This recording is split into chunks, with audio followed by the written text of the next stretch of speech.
Back to prime time debate. Pashupati garu నమస్కారం అండి.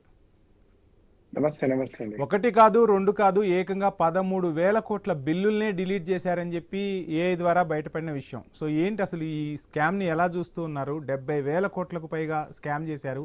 So ఒక్క హోటల్ రంగమే కాదు, ఇంకా ఎన్ని రంగాల్లో ఎన్నెన్ని స్కామ్లు బయటకు వస్తాయన్న ఆందోళన ఇప్పుడు దేశ ప్రజల్లో నెలకొన్న పరిస్థితి. సో ఎలా చూస్తున్నారు? రానున్న రోజుల్లో ఇటువంటి స్కామ్లు జరగకుండా ఉండాలంటే అసలు ఏం చేయాలంటారు? ముందుగా ఐన్యూస్ ప్రేక్షకులకు, మీకు ప్యానల్ లో ఉన్నటువంటి మిత్రులందరికీ గుడ్ ఈవినింగ్. ఇవాళ ఏఐ, ఆర్టిఫిషియల్ ఇంటెలిజెన్స్, ఆర్టిఫిషియల్ అంటే కృత్రిమంగా తయారు చేసినటువంటి మేధా సంపత్తు. అయితే ఇక్కడ ప్రధానంగా గతంలో మాన్యువల్, ఇప్పుడు ప్రసాద్ గారు చెప్పినట్టుగా మాన్యువల్ చేయాలి, మాన్యువల్ నుండి కంప్యూటరీకరణ చేయాలి, కంప్యూటర్ నుండి ఆర్టిఫిషియల్ ఇంటెలిజెన్స్ వరకు వెళ్ళిపోయింది. అంటే ఒక రకంగా కంప్యూటర్ ఈ కంప్యూటరైజ్డ్ లేకపోతే మనం ఇంత ఎఫిషియెంట్ గా కూడా పని చేసే వాళ్ళం కాదనేది కూడా ఒప్పుకోవాలి. అంటే చేస్తుంటుంది, కానీ మనకి ఇవాళ 100 మంది కావాల్సిన ప్లేస్ లో 1000 మంది కావాల్సి వస్తుంది. సో అంత ఎఫిషియెంట్ గా ఉండకపోవచ్చు. కాకపోతే ఇప్పుడు మనకు ఉన్నటువంటి మన భారతదేశంలో పని తక్కువ, కార్మిక సంఘాలు ఎక్కువ, ఇవన్నీ పోరాటాలు ఎక్కువ. సో దీని ఫలితంగానే ఈ కంప్యూటరీకరణ జరిగింది. ఉదాహరణ గ్రామంలో ఈ రోజు కూడా, అంటే ఉదాహరణకు చెప్పాల్సి వచ్చిన పరిస్థితి రిలవెంటే కానీ చెప్తున్నాను. కంప్యూటరైజ్ అనే దానికి ఇవాళ మనకు ప్రొక్లైనర్ లేకపోతే హార్వెస్టర్స్ లేకపోతే ట్రాక్టర్స్ లేకపోతే అదే కూలీలు కనుక చేయాలంటే వాళ్ళు ఏ డ్యామ్ కట్టాలన్నా, ఏ బిల్డింగ్ కట్టాలన్నా, కన్స్ట్రక్షన్ చేయాలన్నా అది 10 సంవత్సరాలు అవుతుంది. అది సంవత్సరం కట్టాల్సిన పరిస్థితిలో 10 సంవత్సరాలైనా ఆ బిల్డర్ కు ఉండదు. End of the day Nagarjuna sir కానీ, శ్రీశైలం డ్యామ్ కానీ ఆనాటి మనుషులు ఇప్పుడు ఉన్నారంటారా ప్రసాద్ గారు? ఆనాటి మనుషులు లేరు. ఆనాడు విలువలతో కూడిన మనుషులు ఉన్నారు, విలువలతో కూడిన పని నడిచింది.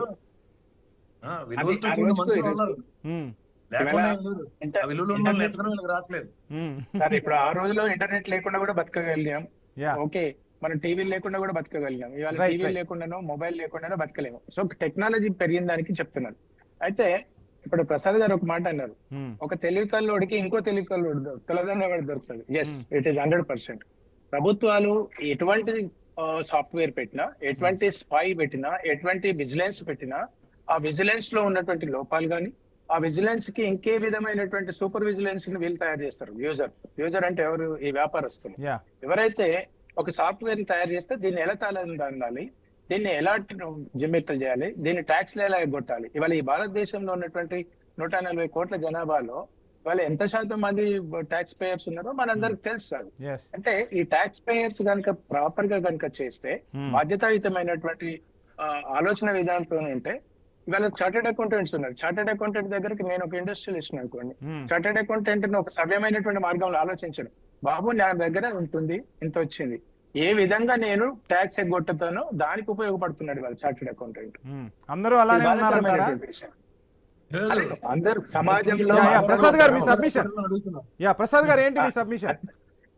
నాకు ఇండస్ట్రియలిస్ట్ వచ్చి నేను ఎంత ట్యాక్స్ కడుతున్నాను, కట్టకుండా ఏమైనా మార్గం ఉందంటే ఖచ్చితంగా మాకు మార్గాలు ఇవ్వాలి. అదే ఫైల్ పట్టుకుని ఇంకోటి పోతుంది. అంటే ఒక తెలివిని ఇండస్ట్రియలిస్టులు కూడా లేరు.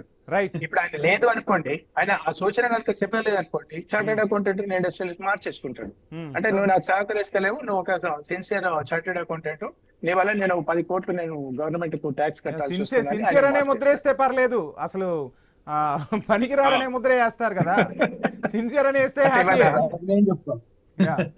అదే అంటే ఓకే నీకు చేత కాదులే అనేటువంటి. అంటే ఇవాళ ఒక సిన్సియర్ జ్యుడిషియల్ ఉన్నా, సిన్సియర్ పోలీస్ ఆఫీసర్ అయినా, సిన్సియర్ గవర్నమెంట్ ఆఫీసర్ ఎవరున్నా కూడా వాళ్ళను చేతగాంతనంగా ఇన్ఫ్లుయెన్స్, రాజకీయంగా, ఆర్థికంగా, లేకపోతే అధికారికంగా, ఇవన్నీ రకాలుగా ప్రెజర్ అవుతుంది. సో ప్రధానంగా ఇప్పుడు చర్చ ఏంటి అంటే, వాళ్ళ ట్యాక్స్ 60,000 కోట్లు 70,000 కోట్లు కాదు. ఇవాళ భారతదేశంలో జరుగుతున్నటువంటి ట్యాక్స్ పేయర్స్ బిజినెస్, ఇవాళ బేగం బజార్, హైదరాబాద్ లో బేగం బజార్ తీసుకోండి, వాడు ఎవడు కూడా ట్యాక్స్ కట్టాడు.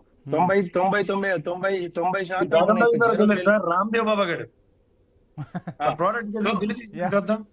ప్రసాద్ ఒక్క నిమిషం. ఇప్పుడు ఒక్క రామ్దేవ్ బాబా గారే కాదు, అందరూ సామాన్య మధ్య తరగతి వాళ్ళు, ఎబో ఇండస్ట్రియలిస్టులు, అందరూ పెద్దలే కానీ పన్ను కట్టే వాళ్ళు కొందరే అన్నట్టుంది పరిస్థితి. అందుకే అంటున్నాను, మన భారతదేశంలో ట్యాక్స్ పేయర్స్ ఎంత శాతము? నాట్ ఈవెన్ 10% కట్టట్లేదు. Of course below poverty line ఉన్నారు. అదంటున్నాను. రఫ్ గా తీసుకుందాం, అంటే మాక్సిమం తీసుకుంటున్నాను నేను. డబుల్ 3.5% లో మధ్యతరగతి వాడు ఉద్యోగం చేసి నికార్సుగా నిజాయితీగా కడుతుంది మధ్యతరగతి వాడేనా సార్ ట్యాక్సులు కట్టేది భారతదేశంలో? భారతదేశ బండిని లాగిస్తుంది, భారతదేశ బతుకు బండిని లాగిస్తుంది ఈ రోజు మధ్యతరగతి వాడు, మధ్యతరగతి ఉద్యోగి. ఒక్క నిమిషం, మీరు ఇంటర్ఫియర్ కాకండి. సో ఎటొచ్చేసి పేదవాడికి సంక్షేమ పథకాలు ఉంటాయి, బలవంతుడికి ఎటువంటి ఓవర్ నాలెడ్జ్ ఎలా స్క్రూ చేయాలి, ఎలా అడదారులు తొక్కాలి, దానికి అధికారులు సహకరిస్తారు, వ్యవస్థ సహకరిస్తుంది, కంప్యూటర్ సహకరిస్తుంది, కంప్యూటర్ నాలెడ్జ్ కూడా సహకరిస్తుంది. ఎందుకంటే అల్టిమేట్ గా డబ్బులే కావాలి. అంటే ప్రభుత్వాలకు నిజంగా కనుక ఇవాళ 90% ట్యాక్స్ కట్టే స్థాయిలో ఉన్నటువంటి వ్యక్తులు కూడా ట్యాక్స్ పేయర్ కారు. అందుకే నేను ఎన్నో సందర్భాలలో, ఎన్నో టీవీ డిబేట్స్ లలో మధ్యతరగతి వాడిని ఎరుస్తున్నారు అంటే ఈ ప్రభుత్వాలు. వాడికి ఎందుకంటే వాడికి ఎస్కేపిజం ఉండదు. అక్కడ 10 లక్షల శాలరీ పర్సన్ లేకపోతే 20 లక్షల శాలరీ పర్సన్ కు వాడికి 20 కోట్ల అప్పున్నా కూడా they lease bother, government is lease bother. నీకు శాలరీ వచ్చింది, నీకు టీడీఎస్ కట్ చేస్తాను, నువ్వు ట్యాక్స్ పేయరు అంటావు అంతే. వ్యాపారస్తుడికి ఎప్పుడైనా 1000 కోట్ల రూపాయలు వచ్చినా కూడా 1000 కోట్ల రూపాయల 1 కోటి రూపాయలు ఖర్చు చూపించే అవకాశం ఉంటుంది. అక్కడే జరుగుతున్నటువంటి మొదటి తప్పిదం. రెండో తప్పిదము ఈ విజిలెన్స్ అనేది ఏదైతుందో, విజిలెన్స్ చేయాల్సినటువంటి చేయలేదు. మీరు అన్నారు ఇంతకుముందు ఈ మధ్య కాలంలో చాలా రైడ్స్ అయినాయి. రైడ్స్ ఏం కాలేదండి. వాళ్ళ 10,000 హోటళ్లు ఉంటాయి హైదరాబాద్ లో. 10,000 హోటళ్లలో నాట్ ఈవెన్ 100 రైడ్ చేయలేదు వాళ్ళు. ఆ 100 రైడ్ చేసేస్తారు, 1000 రెట్లు అడ్వర్టైజ్మెంట్ చేసేస్తారు, ఓకే మేము కూడా పని చేస్తున్నామని అంటారు. అంటే ఇక్కడ అధికారులను కూడా తప్పు పడతలేను. అధికార యంత్రాంగం ఉన్నటువంటి ఆ వ్యవస్థలో ఎంతైతే వాళ్ళ ఎన్ఫోర్స్మెంట్ ఇవ్వాలో, ఎంతైతే మ్యాన్ పవర్ ఇవ్వాలో ప్రభుత్వాలు ఇవ్వనప్పుడు వాళ్ళు కూడా ఏం చేస్తారు? వాళ్ళు కూడా తూతూ మంత్రంగానే చేస్తారు విజిలెన్స్ అనేది. అంటే వాళ్ళ రక్షణ వ్యవస్థ కావచ్చు, పోలీస్ వ్యవస్థ కావచ్చు, వైద్య వ్యవస్థ కావచ్చు, పాపులేషన్ వర్సెస్ నీకు కావాల్సినటువంటి మ్యాన్ పవర్ ప్రభుత్వాలు 75 సంవత్సరాల సుదీర్ఘమైనటువంటి కేంద్ర రాష్ట్ర ప్రభుత్వాలు ఇవ్వట్లేదు. అంటే ఇవాళ మీరు ఇది ఒకటే అంటున్నారు, హోటల్ ఒక్కటే కాదు, రేపు తీగలాగితే డొంకంత కదులుతుంది. రేపు ప్రతి ఎక్స్పోర్ట్ లో కానీ, ఇంపోర్ట్ లో కానీ, మ్యానుఫ్యాక్చరింగ్ లో తప్పకుండా జరుగుతుంది. అట్లాగే అన్నారు లక్ష్మణ్ గారు, మొత్తంగా ఒక స్కామ్ అయితే బయటకు వచ్చింది. సో ఇప్పుడు అసలు రికవరీ చేసే ఛాన్సెస్ ఉంటాయా? అండ్ ఇన్ని హోటల్స్ కూడా అంటే దగ్గరగా